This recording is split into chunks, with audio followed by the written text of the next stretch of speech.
সুধাকণ্ঠ জন্ম শতবৰ্ষৰ লগত সংগতি ৰাখি শদিয়াৰ পৰা ধুবুৰীলৈ লুইতৰ বুকুৱেদি আৰম্ভ কৰা সংগীতময় জাহাজ যাত্ৰা আজি উপস্থিত হয় যোৰহাটৰ নিমাতী ঘাটত। সুধাকণ্ঠক স্মৰণ কৰি তেখেতৰ ফটোৰ সন্মুখত বন্তি প্ৰজ্বলন কৰে উপস্থিত বিশিষ্ট ব্যক্তিসকলে। সুধাকণ্ঠক সুঁৱৰি কেন্দ্ৰীয় বন্দৰ জাহাজ জলপথ মন্ত্ৰণালয়ৰ এই বিশেষ পদক্ষেপ। বিস্তীৰ্ণ পাৰৰে শদিয়াৰ পৰা ধুবুৰীলৈ এটি সংগীতময় যাত্ৰা শীৰ্ষক কাৰ্যসূচীৰে এই জাহাজ যাত্ৰাত প্ৰতিফলিত হয় উত্তৰ পূবৰ বৰ্ণাঢ্য কৃষ্টি সংস্কৃতি। ব্যুৰ ৰিপৰ্ট মায়া নিউজ।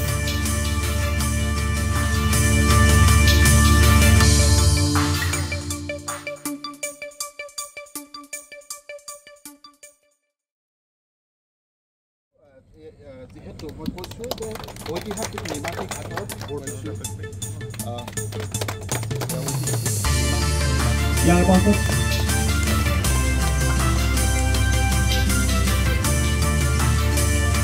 ইয়াৰ পাছতে ধন্যবাদ।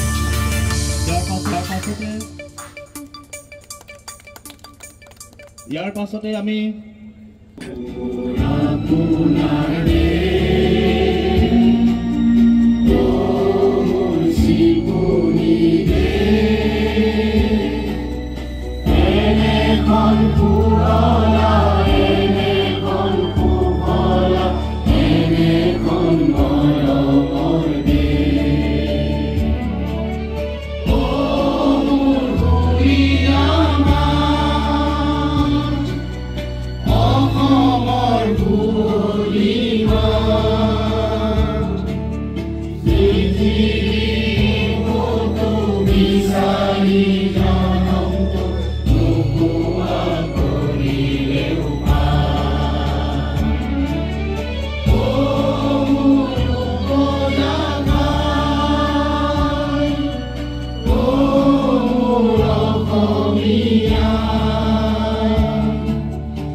IWAI সৌজন্যত বিস্তীৰ্ণ পাৰৰে শদিয়াৰ পৰা ধুবুৰীলৈ এটি সংগীতময় যাত্ৰা আয়োজন কৰিছে। মোক শুনিয়ে ভাল লাগিছে। এইটো ভূপেন্দ্ৰৰ দুয়োপাৰে ছটিয়াই যাবলৈ যি আয়োজন কৰিছে আৰু তাত মই আনন্দিত হৈছোঁ।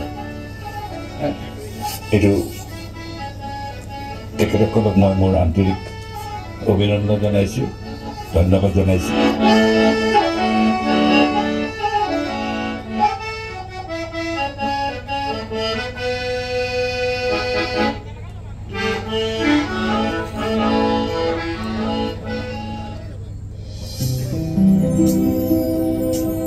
নমস্কাৰ, মই অমৃত প্ৰীতম।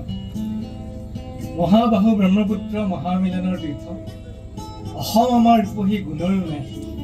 হয়, আমাৰ সংগীত জগতৰ মহাপুৰুষ ভাৰতৰত্ন সুধাকণ্ঠ ডক্টৰ ভূপেন হাজৰিকাদেৱৰ এইবাৰ 100 বছৰীয়া জন্ম উৎসৱ সমগ্ৰ অসমৰ লগতে ভাৰতবৰ্ষৰ মুম্বাইতো অনুষ্ঠিত।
হেৰনা অৰিয়া মেলি দেৰি দেশলৈ যায় সাউদৰ দিগৰা বগা পালে তৰা উজনিৰ দেশলৈ যায়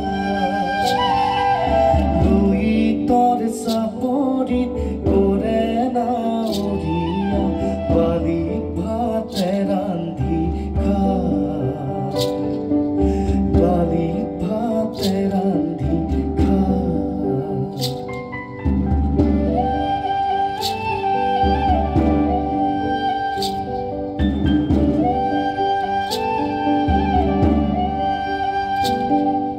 হেৰনা অৰিয়া মেলি দেৰি গৰা তৰি দে শুকুলা পা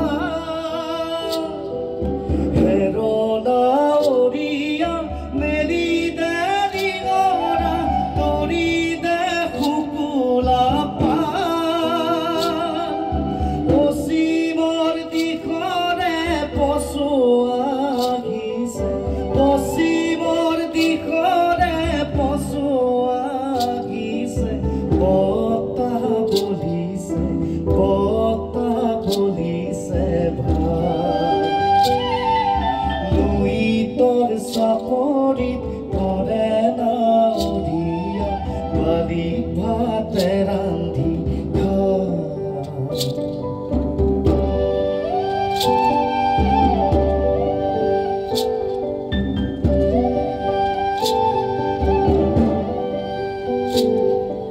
পালতে লাগিব পশ্চিমৰ পচুৱা বুলবুল কৰিব না পালতে লাগিব পশ্চিমৰ পচুৱা বুলবুল কৰিব না ঢোৰ চেৱে চেৱে নাৱে লগাই দিবি ঢোৰ চেৱে চেৱে নাৱে লগাই দিবি হালিব জালিব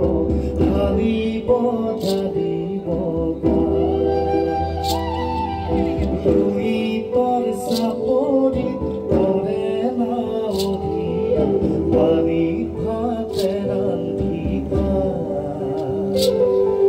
লুইতৰ চাপৰিত কৰে নাৱৰীয়া বালি ভাতে ৰান্ধি লুইতৰ চাপৰিত কৰে নাৱৰীয়া বালি ভাতে ৰান্ধি ধন্যবাদ। আচলতে এজন ব্যক্তি নহয়, ভূপেন দা অনুষ্ঠান। এই অনুষ্ঠানৰ কালি 100 সংখ্যক জন্ম দিৱস আছিল আৰু এই জন্ম দিৱস বৰ্তমান আমাৰ সমগ্ৰ অসমৰ জনতাই অতি উৎসাহেৰে পালন কৰিছে আৰু ইয়াৰ লগত আচলতে এজন ব্যক্তি নহয়, ভূপেন দা অনুষ্ঠান। এই অনুষ্ঠানৰ কালি 100 সংখ্যক জন্ম দিৱস আছিল আৰু এই জন্ম দিৱস বৰ্তমান আমাৰ সমগ্ৰ অসমৰ জনতাই অতি উৎসাহেৰে পালন কৰিছে আৰু ইয়াৰ লগত সংগতি ৰাখি এইটো কাৰণে ভাল লাগিছে যে আমাৰ অসমৰ সুসন্তান শ্ৰদ্ধা সৰ্বানন্দ সোণোৱাল ডাঙৰীয়া যিহেতু বৰ্তমান ভাৰত চৰকাৰৰ নৰেন্দ্ৰ মোদী ডাঙৰীয়াৰ মন্ত্ৰীসভাত বন্দৰ আৰু পোটাশ্ৰয় দপ্তৰৰ মাননীয় মন্ত্ৰী হিচাপে আছে আৰু তেখেতে এই আমাৰ সুধাকণ্ঠ ডক্টৰ ভূপেন হাজৰিকা যাৰ এই লুইতখনৰ লগত মহাবাহুৰ লগত ব্ৰহ্মপুত্ৰৰ লগতে সুসম্পৰ্ক আছিল। তেখেতৰ জন্ম এই মহাবাহুৰ পাৰত আৰু ব্ৰহ্মপুত্ৰৰ পাৰে পাৰেই তেখেতৰ সৃষ্টিসমূহ ৰচনা কৰিছে বিভিন্ন ঠাইত আৰু মহাবাহুক লৈ তেখেতৰ অজস্ৰ সৃষ্টি আছে। তেখেতে ব্ৰহ্মপুত্ৰক অসমীয়া জাতিৰ জীৱন ৰেখা বুলি অভিহিত কৰিছে। তেনেকুৱা চিন্তা অন্য কোনো মনীষীয়ে সাহিত্যিকেই হওক শিল্পীয়ে হওক আজিলৈকে কৰা নাছিলে। ভূপেন দাৰ যিটো ব্ৰহ্মপুত্ৰৰ লগত সম্পৰ্ক সেয়া অলপ অভিনৱ ব্যতিক্ৰমী আৰু সেইকাৰণে সৰ্বানন্দ সোণোৱাল ডাঙৰীয়াৰ নেতৃত্বত এই যি প্ৰচেষ্টা বিস্তীৰ্ণ পাৰেৰে নাম দি একেবাৰে শদিয়াৰ পৰা য'ত তেখেতৰ জন্মস্থান ভূপেন দাৰ শদিয়াৰ পৰা ধুবুৰীলৈকে এই সংগীতময় যাত্ৰা বৰ্ণিল যাত্ৰাৰ আয়োজন কৰিছে। ইয়াৰ দ্বাৰা মানুহক ভূপেন দাৰ প্ৰতি সচেতন কৰি তুলিছে, সজাগ কৰি তুলিছে। ভূপেন দা যে আমাৰ হিয়াৰ আমঠু, আমাৰ হিয়াত আছে, সদায় আছে। ভূপেন দা যে মৰিও অমৰ ভূপেন যাতে চিৰসেউজ সেই কথা এই যাত্ৰাই এই শ্ৰদ্ধাঞ্জলি অনুষ্ঠান বুলিয়ে ক'ব লাগিব এই কথা এই প্ৰমাণ কৰিছে আৰু আজি আমি এতিয়া নিমাতী ঘাটত আছোঁ নিমাতী ঘাটৰ পাৰত ব্ৰহ্মপুত্ৰৰ পাৰত নিমাতী ঘাটত ভূপেন দাৰ প্ৰতি এই অনুষ্ঠানত আমি উপস্থিত পাই আনন্দিত আৰু সুখী হৈছোঁ আৰু বিশেষকৈ মই চৰকাৰক অসম চৰকাৰক ভাৰত চৰকাৰক আৰু সৰ্বানন্দ সোণোৱাল ডাঙৰীয়াকো আন্তৰিকভাৱে এই অভিনৱ প্ৰচেষ্টাৰ বাবে ধন্যবাদ জ্ঞাপন কৰিছোঁ। আজি আমাৰ মাননীয় মন্ত্ৰী শ্ৰী সৰ্বানন্দ সোণোৱাল নেতৃত্বত এই IWAI ইনিচিয়েটিভত এটা বিস্তীৰ্ণ পাহাৰৰে টিমত এই যিটো আপুনি চাই আছে এই নাৱত শদিয়াৰ পৰা ষ্টাৰ্ট কৰি 8 ছেপ্টেম্বৰ শদিয়াৰ পৰা ষ্টাৰ্ট কৰি ধুবুৰী গৈ আছোঁ। এইটো মানে ভূপেন হাজৰিকা ৰিমেম্বাৰেঞ্চ আমি এইটো এজ এ ট্ৰিবিউট আমি এইটো ইনিচিয়েটিভ কৰিছোঁ। Thank U.